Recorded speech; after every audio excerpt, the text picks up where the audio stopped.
Bukan semua orang yang kamu marah itu layak untuk dihukum dan diadab oleh Allah. Dan tidak semua orang yang kamu suka itu pasti akan disayang selama-lamanya oleh Allah. Ukurannya bukan benci dan sukanya kamu, tapi Allah Subhanahu wa ta'ala.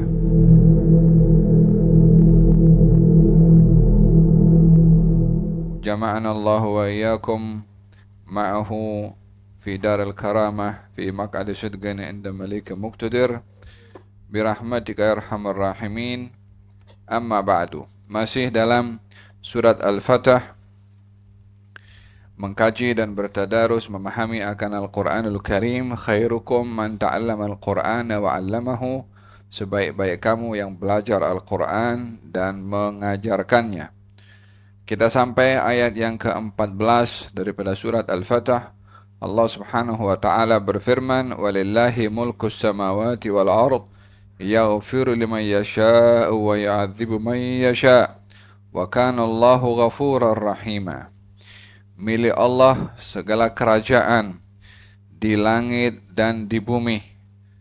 Dia akan memberi ampun sesiapa yang dikehendaki. Dia akan mengazab sesiapa yang dikehendaki.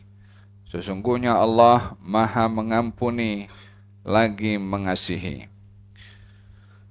Berbicara tentang raja yang tiada tandingannya, raja yang sebenar-benar raja, memiliki kerajaan sebenar-benar kerajaan. Setiap kerajaan dan setiap raja yang berkuasa di atas muka bumi, ianya terhad dengan satu zaman, terhad dengan satu wilayah, terhad pada batasan.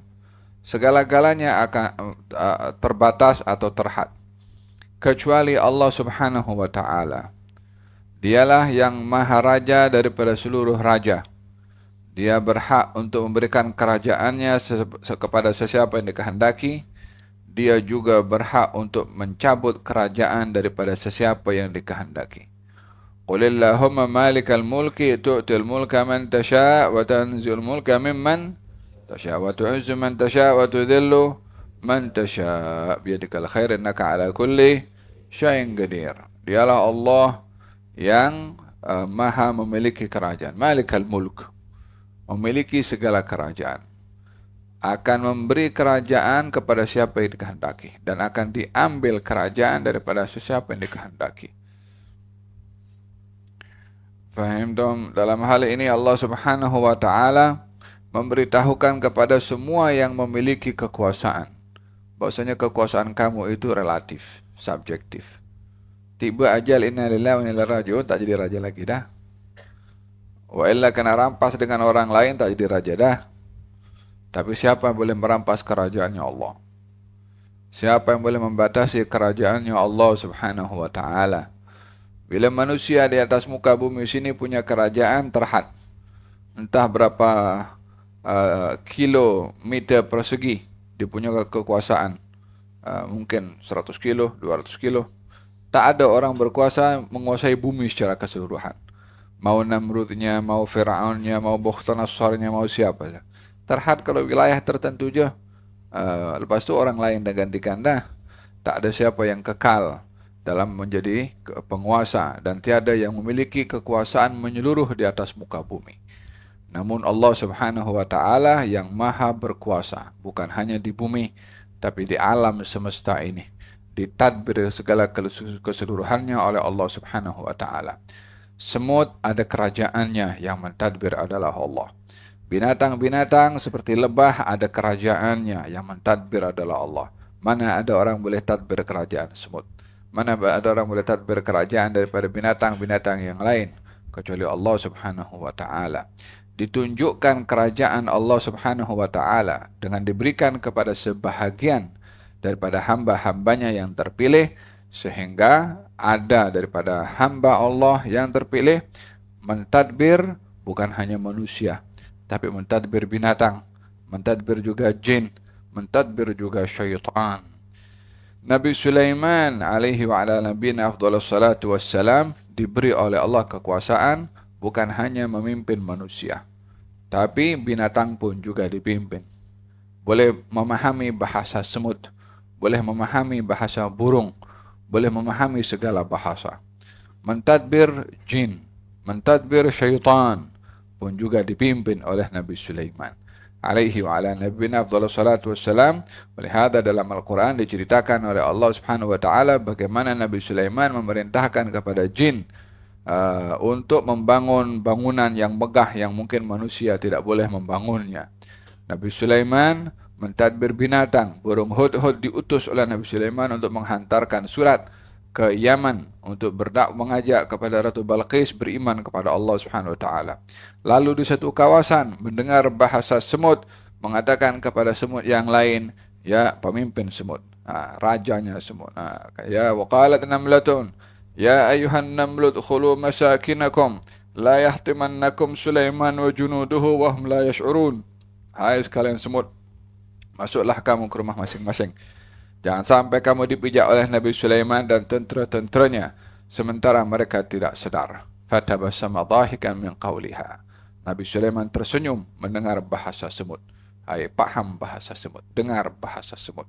Kecil je, masih jauh lagi jaraknya. Ya, Allah nak bagi kepada Nabi Sulaiman kekuasaan mentadbir, mengurus dan boleh berbahasa dengan bahasa binatang termasuk bahasa semut.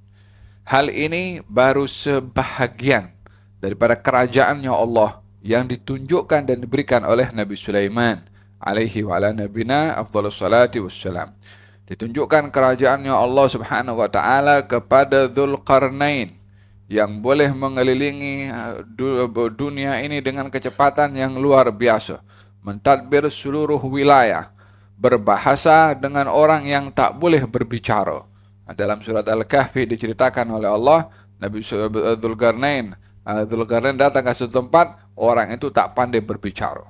Katanya dengan bahasa isyarat. Oh, boleh berbahasa juga. Dan dalam hal ini Allah subhanahu wa ta'ala menunjukkan kekuasaannya dengan diberikan kepada sesiapa yang dikehendaki oleh Allah. Baik daripada makhluk yang terpilih, seperti Nabi Sulaiman dan juga Dzulqarnain, atau diberikan kepada oleh Allah kepada orang yang dimurka oleh Allah subhanahu wa ta'ala. Kadang-kadang kerajaan ini diberikan oleh Allah kepada orang yang jahat. Kadang-kadang kerajaan ini, kekuasaan ini diberikan oleh Allah kepada orang-orang yang zalim. Bukan karena dia layak terima untuk menjadi penguasa. Dengan dua sebab. Yang pertama, kekuasaan tak ada nilainya oleh Allah, sehingga diberikan kepada siapa saja. Yang kedua, dihantarkan orang zalim untuk menjadi penguasa, untuk menghukum kepada rakyat dan masyarakat yang zalim juga. Sehingga dihantarkan kepada mereka hukuman kepada orang-orang yang zalim, penguasa yang zalim. Kama takunu yuwalla alaikum. Bagaimana sikap kamu kepada Allah, itulah pemimpin yang akan memimpin kepada kamu. Kalau kamu baik, pemimpinnya baik. Kalau kamu zalim, pemimpinnya zalim macam kamu. Walihada dalam Al-Quranul Karim Allah subhanahu wa ta'ala berfirman, Alam tara ila alladhi hajja Ibrahim fi rabbihi an atahu Allahu al-mulka. Idh qala Ibrahim Rabbi alladhi yuhyi wa yumit. Tidakkah kamu mengetahui tentang seorang yang berdialog dengan Ibrahim, yang dia diberi kerajaan oleh Allah Subhanahu wa taala? Siapa yang berdialog dengan Ibrahim diberi kerajaan? Namrud. Yang mengaku Tuhan tu, kalau aku Tuhan juga. Engkau kata Tuhanmu boleh menghidupkan, boleh mematikan, aku pun boleh mematikan juga. Panggil dua orang, satu bunuh, satu kasih hidup. Yang ini aku kasih mati, yang ini aku kasih hidup. Qala inna Allaha ya'ti bisyamsi minal masyriqi fa'ti biha minal maghrib fabuhita alladhi kafar. Kata Nabi Ibrahim, Tuhanku boleh datangkan matahari daripada timur. Coba kamu datangkan daripada barat kalau kamu raja, kalau kamu penguasa. Ayo coba alihkan matahari. Tak boleh. Yang mentadbir matahari Allah, yang menjadikan barat dan timur adalah Allah, yang menjadikan atas dan bawah, utara dan selatan Allah, yang mentadbir alam semua ini adalah Allah subhanahu wa ta'ala. Faham tom? Dengan demikian yang memiliki kerajaan ini yang hakikatnya adalah Allah subhanahu wa ta'ala. Jadi, ianya adalah memberikan kepada kita keterangan bahwa yang maha memiliki kekuasaan hanya satu, Allah. Selain daripada Allah, kekuasaannya itu muakkad, emma terbatas dengan waktu atau terbatas dengan situasi tertentu, tapi hakikatnya adalah zail. Semua yang berkuasa di atas muka bumi, hakikatnya adalah sirna dan hilang, disebabkan kekuasaan yang ada bukan miliknya selama-lamanya, tapi diberi oleh Allah bila-bila masa boleh diambil oleh Allah Subhanahu wa taala. Fahim dom? Oleh sebab yang demikian, walillahi mulkus samawati wal ard. Segala miliknya Allah, segala kerajaan di langit dan juga di bumi. Subhanallah. Manusia, kalaupun manusia boleh mentadbir bumi, mana boleh manusia boleh mentadbir langit? Yang punya kuasa dan untuk mentadbir segala-galanya adalah Allah Subhanahu wa taala. Walillahi mulkus samawati wal ard. Dijelaskan oleh Allah Subhanahu wa taala tentang orang yang memiliki kekayaan atau kerajaan bumi secara keseluruhannya. Bila dia termasuk orang yang fajir, orang yang kafir, wala orang yang hina di mata Allah Subhanahu wa taala, nanti di hari kiamat katanya, ya Allah, aku mohon kepada Engkau untuk diselamatkan, aku korbankan segala kerajaan dan kekuasaan aku, kekayaan aku, walaupun aku punya bumi ini, harta, dan 2 kali ganda dilipat gandakan, itu pun mustahil nak lipat 2 kali gandakan bumi. Kalau aku serahkan semuanya kepada Allah untuk selamatkan diri sendiri, mana boleh. Bermakna pada akhirnya kekayaan dan kerajaan ini bagi orang yang dimurka oleh Allah tak ada nilainya. Pada akhirnya akan dikorbankan semua untuk menyelamatkan diri sahaja. Salah seorang ahli hikmah bertemu dengan raja.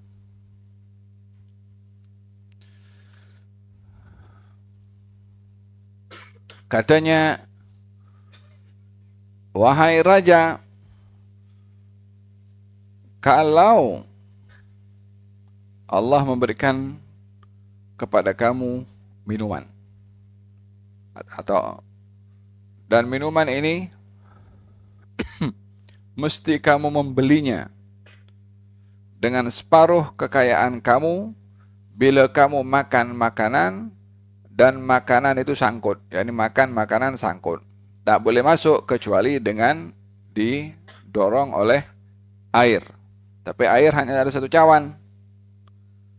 Untuk dapat laluan ini makanan yang sangkut boleh masuk dalam, kena beli air dengan separuh kerajaan yang dimiliki oleh raja. Adakah kamu akan membeli secawan air ini dengan separuh kerajaanmu untuk memasukkan makanan yang sangkut? Katanya, ya, aku akan beli ini 1 cawan air, 1 gelas air, walaupun dengan setengah kerajaan aku. Karena tak akan membiarkan makanan sangkut yang boleh membawa kepada kemudaratan. Katanya, wahai raja, sekarang separuh kerajaanmu sudah habis untuk membeli secawan air. Tinggal 50% daripada kerajaannya. Wahai raja, air yang sudah masuk ke dalam perut kamu tak boleh keluar. Sangkut juga. Kecuali dengan separuh lagi kerajaanmu untuk membeli nikmat, maaf cakap, buang air kecil. Adakah kamu akan membelinya? Katanya, ya, tak kesapa nak tahan. Tak dapat buang air kecil. Kalau begitu kerajaanmu semua ini hanya senilai nikmat minum air dan nikmat buang air. Belum nikmat makan, belum nikmat pergerakan, belum nikmat yang lainnya. Sehingga dikorbankan segala harta pun hanya untuk mendapatkan nikmat minum air dan nikmat, maaf cakap, buang air. Betapa besar nikmat diberikan oleh Allah, tetapi ramai manusia yang kufur nikmat. Ya ayyuhal insanu ma gharraka bi rabbikal karim alladhi khalaqaka. Faham tu? Apa bikin manusia sombong kepada Allah Subhanahu wa taala? Diciptakan daripada air mani, diberikan oleh Allah kemuliaan dengan adanya ruh. Tujuannya adalah untuk mengenal kepada Allah yang Maha Kuasa. Walillahi mulku samawati wal ard, milik Allah segala kerajaan di langit dan juga di bumi. Yaghfiru liman yasha wa yu'adzibu man yasha. Allah berhak nak menghukum, nak mengampun siapa yang ingin diampunkan, nak mengadab kepada siapa yang ingin diadab oleh Allah Subhanahu wa taala. Kamu manusia tidak boleh mengambil tak boleh mengambil alih hak otoritinya Allah dengan menghukum sesiapa yang kamu mahu dan memaafkan kepada siapa yang kamu mahu. Yang berhak untuk menghukum dan memaafkan adalah Allah. Yang boleh kamu minta, yang boleh kamu lakukan adalah meminta kepada Allah. Bukan semua orang yang kamu marah itu layak untuk dihukum dan diadab oleh Allah. Dan tidak semua orang yang kamu suka itu pasti akan disayang selama-lamanya oleh Allah. Ukurannya bukan benci dan sukanya kamu, tapi Allah Subhanahu wa taala. Dengan demikian ayat ini mengingatkan kepada golongan orang-orang yang dia mengatakan hal-hal yang negatif kepada baginda Rasulullah sallallahu alaihi wasallam dan kaum muslimin ketika ikut bersama dengan Rasulullah dalam umrah yang berlaku pada umrah itu perdamaian Al-Hudaybiyah. Sebagian orang mengatakan ini Muhammad pergi ini takkan balik dah, mesti akan binasa deh, mesti akan dibunuh mereka. Jadi sebagian daripada mereka orang-orang yang nakal tak mau join dengan baginda Rasulullah SAW. Satu kesalahan, tapi kata Allah, yaghfir liman yasha wa yu'adzibu man yasha. Allah berhak, kalau mereka yang bersalah itu kalau akan dihukum oleh Allah pasti akan dihukum. Kalau akan diampunkan oleh Allah akan diampunkan, terpulang kepada Allah Subhanahu wa taala. Di sini tiada siapa yang mempunyai kuasa mutlak menghukum kepada orang yang bersalah atau memaafkan kecuali Allah Subhanahu wa taala. Walillahi mulku samawati wal ard, yaghfiru liman yasha wa yu'adzibu man yasha wa kana Allahu ghafuran rahimah. Dahulu pernah ada beberapa kabilah yang dia berkhianah kepada Rasulullah SAW ketika Nabi menghantarkan para duat untuk berdakwah, lalu kemudian dikhianati dengan dibunuhnya para duat daripada kalangan sahabat Nabi SAW. Maka ketika itu Nabi kunut dan disebutkan nama satu-satu. Semoga Allah membinasakan kabilah fulan. Lalu diingatkan oleh Allah Subhanahu wa taala. Jika Allah berkehendak memaafkan, Allah maafkan. Kalau Allah berkehendak untuk menghukum, maka Allah akan menghukum kepada mereka. Artinya dalam hal ini dituntut kepada manusia bila mendoakan kebinasaan bagi satu kaum, bagi seseorang contohnya, dengan catatan bila tidak akan lalu kepada kaum itu pena hidayah dari Allah kepada mereka. Yakni kita mendoakan kebinasaan untuk kaum tertentu contohnya. Dalam hal ini, dalam niatan kita ketika mendoakan kebinasaan untuk kaum itu, dengan catatan kalau Allah tidak mencatat kaum itu untuk mendapatkan hidayah dan bertaubat, ya Allah baik binasakan mereka. Karena kita mungkin mendoakan kebinasaan kepada mereka hari ini karena kejahatan mereka lakukan, tapi mungkin esok mereka boleh insaf. Ketika baginda Rasulullah SAW diminta oleh sahabat Nabi SAW, kata, ya Rasulullah, doakan kebinasaan untuk Bani Thaqif. Doakan kebinasaan untuk Bani Thaqif. Apa yang dilakukan oleh Bani Thaqif? Yaitu orang-orang Taif itulah yang mengusir Nabi, yang berpakat dengan satu kelompok untuk memerangi Nabi. Kejahatannya luar biasa. Tapi Nabi mengatakan, Allahumma hdi Thaqifan wa'tini bihim muslimin. Ya Allah beri hidayah kepada Bani Thaqif, semoga dia datang kepada aku dalam keadaan Islam. Padahal dia jahat. Faham dong? Akhirnya mereka masuk Islam, Bani Thaqif. Dan dalam hal ini ketika kita mendoakan seperti mana apa yang berlaku sekarang, ya kan, penindasan kepada saudara-saudara kita di Palestina, mendoakan kebinasaan dan kehancuran kepada orang-orang yang zalim itu adalah dengan catatan kalau tidak dicatat oleh Allah sebagai orang yang akan mendapatkan hidayah, ya Allah binasakan mereka. Tapi yang berhak itu untuk membinasakan adalah Allah Subhanahu wa taala. Tapi kalau kemudian ya Allah hancurkan mereka, seakan-akan tak ada lagi ruang bagi mereka untuk berubah dan insaf. Kita tak punya otoriti itu. Karena manusia boleh berubah. Dan kita tidak tahu apa yang akan berlaku perubahan pada manusia. Faham dong? Katanya yaghfir liman yasha' wa yu'adzibu man yasha'. Wa kana Allahu ghafuran rahima. Nah, baginda ketika ditegur hal demikian oleh Allah Subhanahu wa taala, maka tidak lagi menyebut nama-nama tersebut. Nah, sayaqulul mukhallafuna idza antalaqtum ila maghanima lita'khudhuha daruna nattabi'kum yuriduna an yubaddilu kalam Allah qul lan tattabi'una kadzalikum qala Allah min qablu fasayaquluna bal tahsudunana bal kanu la yafqahuna illa qalila. Terdapat beberapa golongan yang hidup di zaman baginda Rasulullah daripada golongan Arab. Jadi yang hidup di persekitaran masyarakat di Madinah itu tidak semuanya orang-orang yang teguh dan kuat imannya seperti para sahabat dan juga keluarga Rasulullah Shallallahu Alaihi Wasallam. Ada beberapa kelompok yang imannya itu baru nak jinak-jinak dengan Islam. Ada kelompok namanya munafiqin. Ada kelompok yang menyembah kepada selain Allah Subhanahu wa taala, yang sembah bintang, yang sembah berhala, ada yang tak percaya Tuhan, macam-macam ada di zaman baginda Rasulullah. Yang hidup di tengah-tengah Madinah, golongan para sahabat Nabi yang setia kepada Nabi, yang beriman dan kuat kokoh imannya. Ada di antara mereka yang lemah iman, golongan Badui. Ada di antara mereka golongan munafiqin. Golongan munafiqin yang menyimpan kekufuran tapi menunjukkan keimanan. Yang hanya ingin mengambil manfaat daripada setiap keadaan. Bila dalam keadaan senang, dia ingin memanfaatkan kesenangan. Bila dalam keadaan takut, perang, genting, mereka orang pertama yang akan cabut lari bersembunyi untuk menyelamatkan diri dengan dakwahan. Dalam dua keadaan, dia yang mendapat faidah. Bila menang peperangan, dia dapat harta rampasan perang.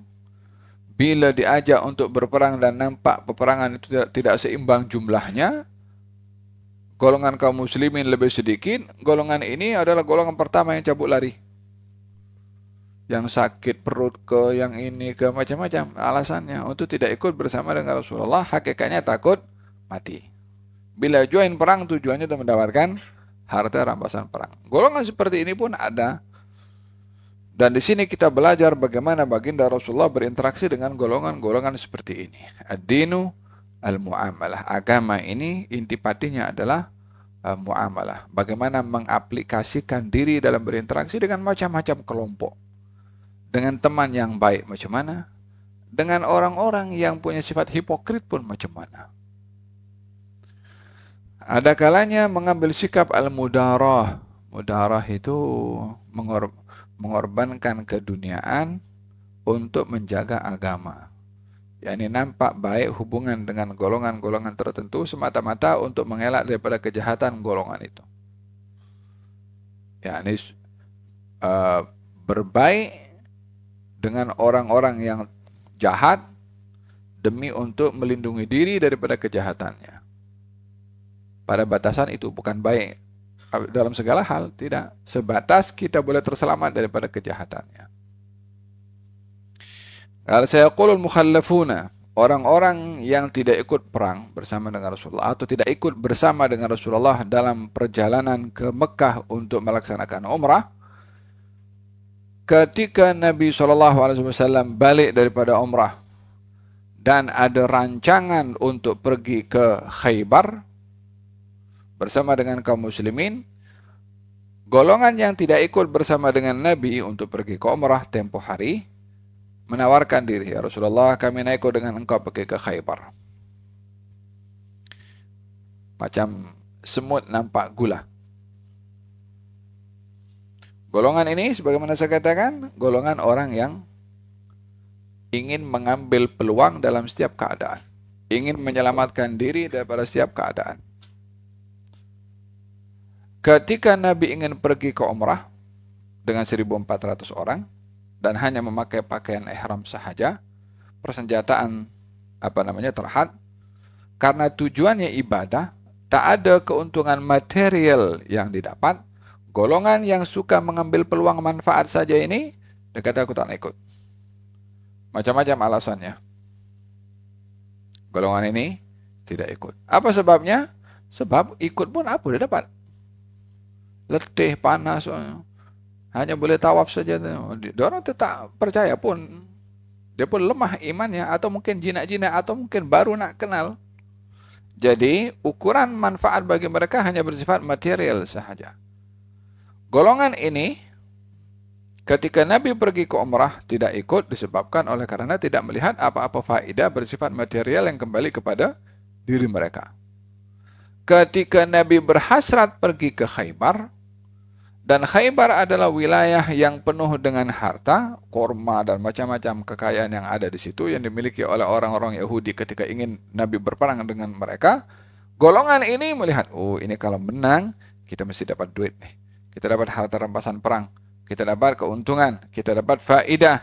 Maka dia menawarkan diri kepada Rasulullah SAW. Kami nak ikut dengan kepada Rasulullah pergi ke Khaybar. Kenapa pergi umrah tak mau ikut? Dengan 1.001 alasan. Nak pergi ke Khaybar, kamu sendiri menawarkan walaupun Nabi tidak panggil kamu untuk join. Di sini kita melihat kerenah dan perangai sebahagian orang yang menjadikan madhabnya, agamanya, cita-citanya duit. Membelakangkan agama, mengedepankan material. Faham dong? Dalam hal ini Allah Subhanahu wa Ta'ala mendidik hamba-hambanya di dalam berhadapan dalam dua keadaan, hal-hal yang bersifat material dan spiritual. Yang diutamakan itu adalah spiritual, atau yang material digunakan untuk hal-hal yang bersifat spiritual atau hal-hal yang bersifat akhirat. Faham dong?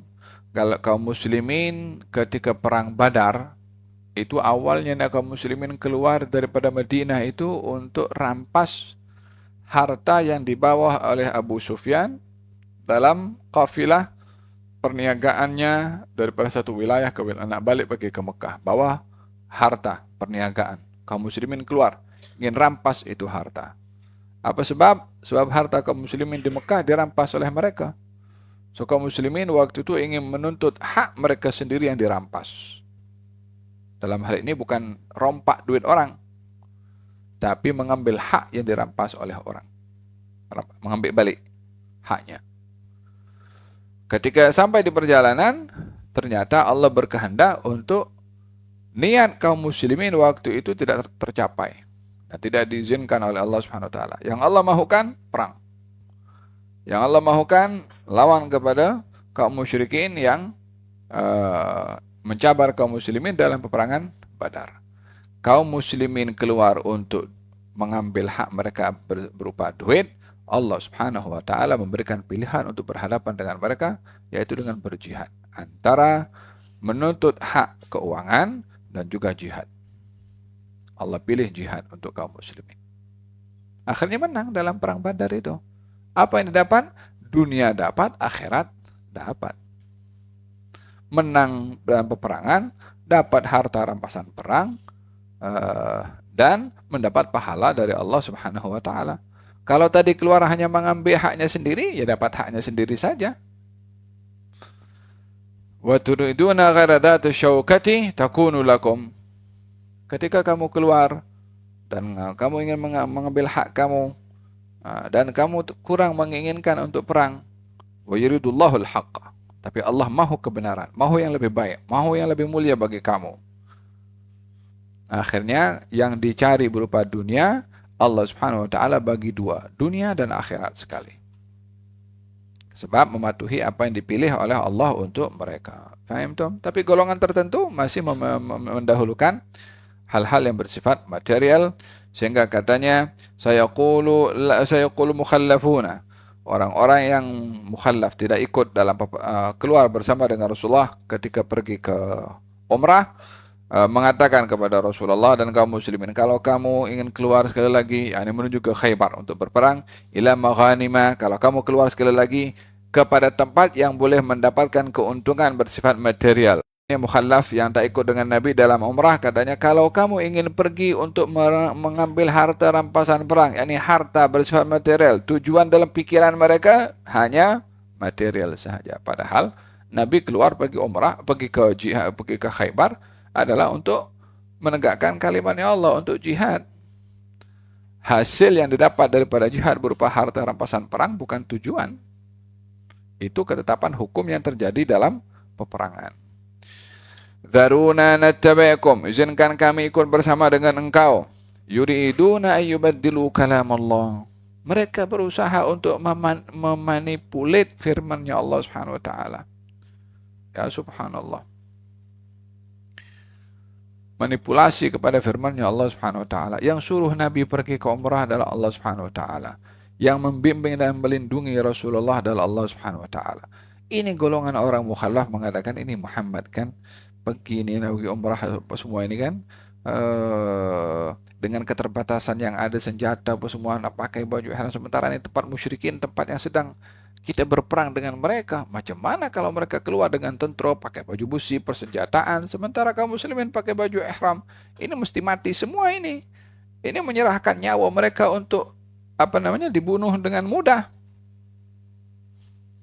Mereka mengatakan demikian. Padahal yang suruh Nabi pergi ke umrah adalah Allah Subhanahu wa taala. Tindakannya Nabi itu adalah perintah dari Allah Subhanahu wa taala. Oh, pusing balik.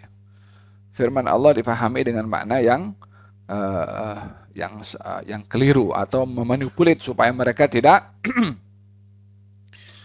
terkena meyakini kalau mereka tidak akan meletakkan diri di tempat yang mereka boleh binasa. Padahal di mana saja kalau ajal tiba maka tetap akan mengambil nyawa mereka.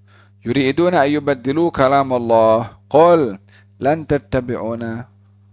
Katakan wahai Rasulullah Muhammad kepada mereka mukhallafin ini yang tak mau ikut dengan engkau ketika pergi umrah karena itu perintah dari Allah, tapi nak ikut dengan engkau untuk mendapat harta rampasan perang dalam perang Khaybar, katakan kepada mereka lan tattabi'una. Tak ada izin bagi kamu untuk ikut sebagai hukuman dari Allah. Hukuman kepada mereka yang enggan ikut bersama dengan Nabi, maka ketika umrah maka dihalang oleh Nabi untuk ikut bersama dengan Nabi dalam peperangan Khaybar. Kadzalika qala Allah min qablu, demikian Allah Subhanahu wa taala berfirman sebelum ini, fasayaquluna bal tahsudunana. Kata mereka mukhallafin, kamu dihasad dengki dengan aku. Kenapa kami tidak izinkan kamu pilih kasih? Sahabat-sahabat kamu kamu izinkan. Saya tak diizinkan. Ya kan? Bila sampai batu kena kepada dirinya, dipersalahkan. Padahal dia yang lempar batu dulu. Masa dia lempar batu kenakan kepada orang, dia tak mengaku, tak memberitahu, atau lempar batu sembunyi tangan. Ketika batu itu kena kepada dirinya, saya dizalimi, saya begini, saya begini. Lah awak yang lempar batu dulu. Kan seharusnya yang memulai kejahatan berhak untuk dihukum. Dia hanya melihat musibah yang menimpa kepada dirinya daripada orang, dia tidak melihat perbuatan dia kepada orang yang juga sama dengan apa yang dilakukan oleh orang itu kepada dirinya. Hanya perbezaan yang dilakukan oleh Rasulullah kepada kaum al-mukhallafin ini adalah sebagai tindakan hukuman karena perbuatan mereka tidak mengingat perbuatan salahnya, lebih mengatakan bahwasanya Rasulullah dan kaum muslimin ini pilih kasih, hanya orang-orang tertentu saja boleh ikut dengan Nabi SAW. Yang seperti kami ini tak boleh ikut. Ini perbuatan double standard katanya ya. Sama dengan perangainya iblis. ketika dihalau oleh Allah Subhanahu wa taala daripada surga, katanya, "Ya Allah, engkau dah celakakan aku nih." Lah awak yang tak mau ikut firman Allah Subhanahu wa taala, ketika dihukum oleh Allah, Allah dipersalahkan pula. Faham dong? Jadi sebelum melempar kesalahan kepada orang, tengoklah kesalahan diri kepada orang. Faham dong? Fasayaquluna bal tahsudunana bal kanu la yafqahuna illa qalila. Qul lil mukhallafina min al-a'rabi satud'auna ila qaumin uli ba'sin syadidin tuqatilunahum aw yuslimun fa in tuti'u yu'tikumullahu ajran hasana wa in tatawallaw kama tawallaitum min qablu yu'adzibkum 'adzaban alima. Katakan wahai Rasulullah Muhammad kepada golongan Arab Badui itu yang tidak ikut bersama dengan kamu sebelum ini, katanya satu hari kamu akan diseru, akan dipanggil untuk berhadapan dalam satu peperangan kepada golongan uli ba'sin syadid yang punya kekuatan luar biasa. Tuqatilunahum, kamu perangi kepada mereka. Au yuslimun, sehingga dengan peperangan itu kamu akan berjaya dalam peperangan itu dengan mengalahkan kepada mereka, atau mereka yang kamu perangi memeluk agama Islam. Wa in tuti'u, kalau kamu taat kepada perintah ini untuk berperang, melawan kepada orang gagah perkasa ini, kalau kamu dengar, kamu ikut, kamu patuh, Allah akan bagi kepada kamu pahala yang besar. Wa in tatawallaw, tapi kalau kamu berpaling sekali lagi seperti mana kamu berpaling sebelum ini daripada mengikut Rasulullah pergi ke umrah, sekali lagi kamu berpaling, yu'adzibkum adzaban alima. Allah akan adab kamu dengan adab yang sangat pedih. Ya subhanallah.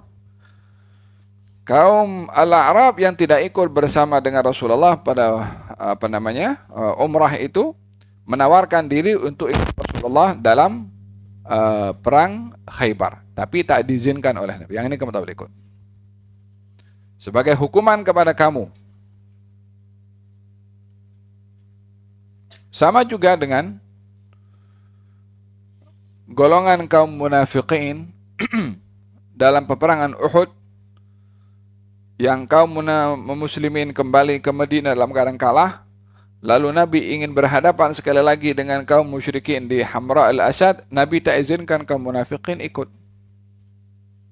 Kamu dah berpaling pada peperangan Uhud, dalam peperangan berikutnya jangan ikut, tak dibenarkan oleh Nabi. Sebagai hukuman perbuatan mereka yang bersalah karena hukum. Golongan Arab ini, kamu sudah melanggar sebelum ini, maka kamu tidak akan dibenarkan ikut dalam peperangan Khaybar. Tapi akan ada peperangan yang akan datang. Yang akan datang, perang melawan orang yang hebat. Katanya, yang dimaksudkan adalah Rum. Atau Persia. Atau Hawazin. Tiga ini, ada satu lagi. Tiga ini bahagian daripada kekuasaan yang disegani, ditakuti karena kepandaiannya dan skill dalam peperangan, persenjataan yang begitu canggih dan lengkap. Jadi mereka ini yang dikatakan uli ba'sin syadid, yang punya kekuatan luar biasa. Kata Nabi mengatakan kepada kaum Arab ini, nak ikut perang Khaybar? Jangan. Yang akan datang nanti, yang lebih hebat lagi musuhnya, yang lebih gagah perkasa. Apa sebabnya? Karena kalau betul mereka ini orang-orang beriman, nak lawan siapapun boleh. Tapi karena kepentingannya pada duit, ini berhadapan dengan musuh ini kuat ini, dia kan cabut juga lari macam sebelumnya. Ujiannya kita ketika berhadapan dengan situasi yang sangat genting. Faham dong? Walihada di dalam Al-Quranul Karim dinyatakan kepada mereka golongan kaum Al-Mukhallafin, katanya satu hari kamu akan dipanggil untuk berhadapan dengan satu musuh, di mana musuh punya kekuatan yang luar biasa. Kamu akan berhadapan berperang melawan kepada mereka. Kalau kamu berperang kepada mereka, imma kamu menang dalam peperangan itu, baik menang dengan mendapatkan harta rampasan perang, atau kamu gugur syahid dalam peperangan, atau mereka bertukar menjadi seorang yang memeluk agama Islam. Kalau kamu taat, Allah akan berikan kepada kamu pahala. Tapi kalau tidak, dan kamu berpaling seperti sebelumnya, maka ketahuilah azab Allah sangat pedih untuk kamu. Ini hukuman Allah kepada golongan Al-A'rab. Lalu kemudian Allah Subhanahu wa Ta'ala memberikan penerangan dan penjelasan bahwa tidak semua orang yang tidak ikut dalam berperang, dalam berjihad, itu termasuk golongan orang-orang mukhallafin tadi. Orang-orang yang tidak patuh kepada Rasulullah, orang-orang yang kena hukum. Tidak. Ada di antara mereka yang sakit, ada di antara mereka yang cacat. Maka golongan orang-orang yang tidak ikut perang karena ada keuzuran-keuzuran yang syar'i, maka golongan ini tidak termasuk daripada golongan orang yang tidak join dalam peperangan, yang dicela dan dikecam oleh Allah Subhanahu wa Ta'ala. Tidak. Ada pengecualian. Oleh sebab itu Allah berfirman, "Laisa 'alal a'ma harajun, wala 'alal a'raji harajun, wala 'alal maridi haraj." Tidak mengapa untuk tidak join dalam peperangan bagi orang buta. Orang buta macam mana nak berperang? Berperang ini berhadapan dengan musuh. Bagaimana akan berhadapan dengan musuh kalau dia tidak boleh melihat? Hatta tubuh badannya sehat. Wala 'alal a'raji harajun, atau orang yang kurang upaya. Mungkin kakinya, mungkin tangannya, mungkin anggota badan yang lainnya. Maka bagi orang yang ada keuzuran seperti ini, mereka tidak mengapa, tidak berdosa jika tidak ikut dalam peperangan. Wala 'alal marid, dan juga tidak mengapa tidak ikut dalam peperangan kepada orang yang sakit. Tentunya dalam hal ini sakit yang munasabah, bukan sakit flu tak ikut perang. Selagi kekuatan ada, maka sakit yang tidak menyebabkan orang itu sampai hilang kekuatan dan kecergasan, maka mesti untuk ikut dalam peperangan bila disuruh dalam berjihad. Wala 'alal maridi harajun, yakni orang yang sakit yang menghalang dia untuk ikut dalam perang, maka tidak mengapa untuk tidak ikut peperangan. Wa may yuti'illah wa rasulahu yudkhilhu jannatin tajri min tahtihal anhar. Barang siapa yang taat kepada Allah dan Rasulnya, akan dimasukkan oleh Allah ke dalam syurga-syurga yang mengalir di bawahnya sungai-sungai. Wa man yatawalla yu'adzibhu 'adzaban alima, dan barang siapa yang berpaling akan diadab oleh Allah dengan adab yang pedih. Laqad radiyallahu 'anil mu'minina idh yubayi'unaka tahta asy-syajarati fa'alima ma fi qulubihim فأنزل السكينة عليهم وأثابهم فتحا قريبا ومغانم كثيرة يأخذونها وكان الله عزيزا حكيما. Sungguh Allah memberi keridhaan ke atas orang-orang yang beriman saat mereka berbaiat kepada engkau, wahai Rasulullah, di bawah pokok, yakni pada di Hudaybiyah situ. Fa'alima ma fi qulubihim, dan Allah mengetahui isi hati mereka, keikhlasan mereka, ketulusan mereka, loyalnya mereka, patuhnya mereka kepada Rasulullah sallallahu alaihi wasallam ketika berbaiat. Fa'anzala sakinata, dan Allah menurunkan ketenangan kepada mereka, kepada kaum mukminin, dan memberikan pahala kepada mereka fathan qariba, perdamaian yang baik, dan juga pembukaan kota Mekah yang akan diberikan oleh Allah kepada mereka satu hari nanti. Wa maghanima katsiratan, dan harta benda yang banyak yang didapat oleh mereka kaum muslimin.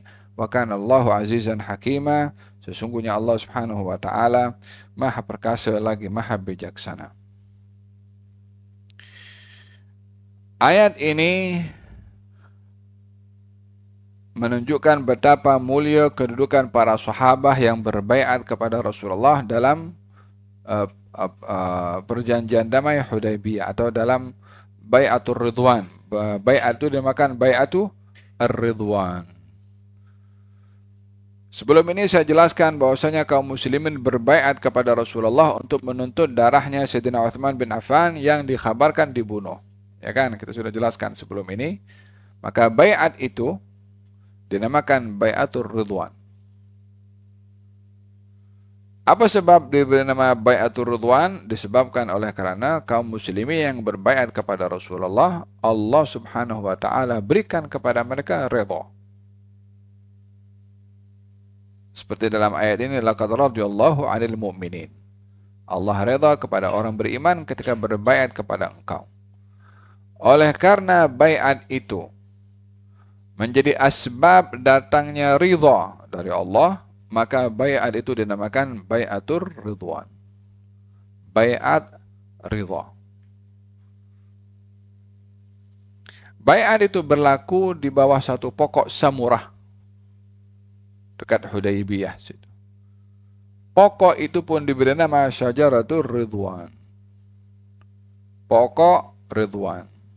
Maksudnya adalah di bawah pokok itulah berlaku baiat, yang pada baiat itulah menjadi sebab pemberian redha dari Allah. Baiatnya diberi nama baiat Ridwan. Pokok yang menjadi saksi menaungi kaum muslimin berbaiat pada waktu itu diberi nama pokok Ridwan. Dengan demikian kita memahami pada ayat ini hadiah yang Allah berikan kepada kaum muslimin yang berbaiat pada waktu itu adalah ridha. Pemberian redha adalah satu anugerah besar dari Allah Subhanahu wa taala, lebih daripada pemberian-pemberian yang lain.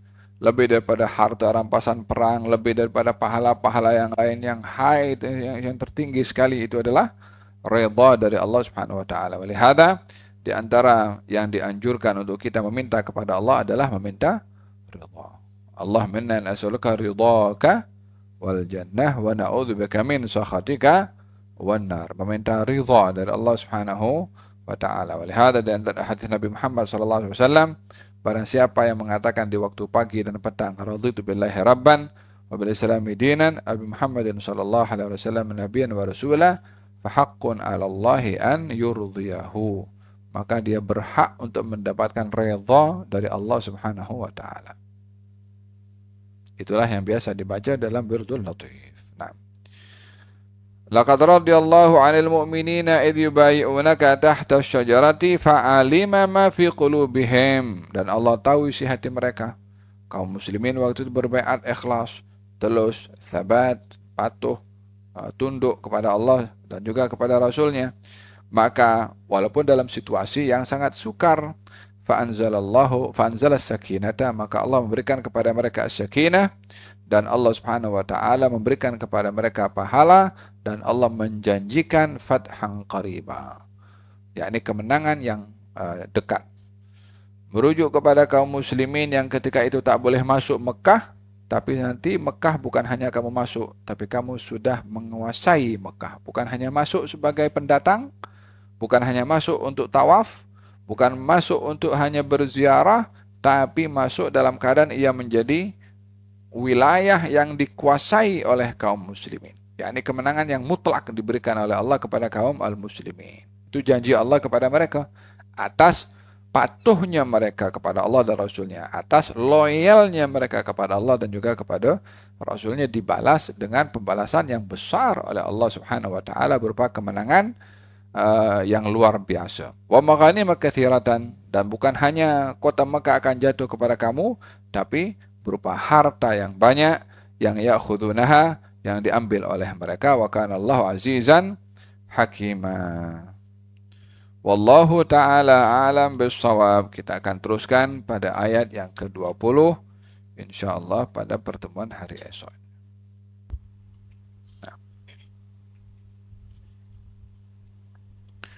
Moga-moga Allah Subhanahu wa taala membuka hati dan minda kita untuk memahami firman-firman Allah dan dapat menjadi penawar kepada hati dan jiwa kita, dan menjadi wasilah untuk menguatkan iman dan keyakinan kita kepada Allah Subhanahu wa taala dan juga kepada Rasulnya, dan menjadi pembimbing Al-Quran ini kepada kita dalam segala gerak-gerik kita dalam hidup, dalam muamalah kita, dalam aplikasi kita, dalam berinteraksi dengan sesiapapun juga. Dan moga-moga Allah Subhanahu wa taala menjadikan kita semua sentiasa beriringan bersama dengan Al-Quranul Karim, membaca, memahami, menghayati dan juga mengamalkan. Dengan begitu kita akan diberikan kesetiaan dalam persahabatan dengan Al-Quran di dunia, di barzakh dan juga di akhirat. Amin Allahumma amin. Sirrul Fatihah ila hadratin Nabi Muhammad sallallahu alaihi wasallam. Al-Fatihah. Bismillahirrahmanirrahim.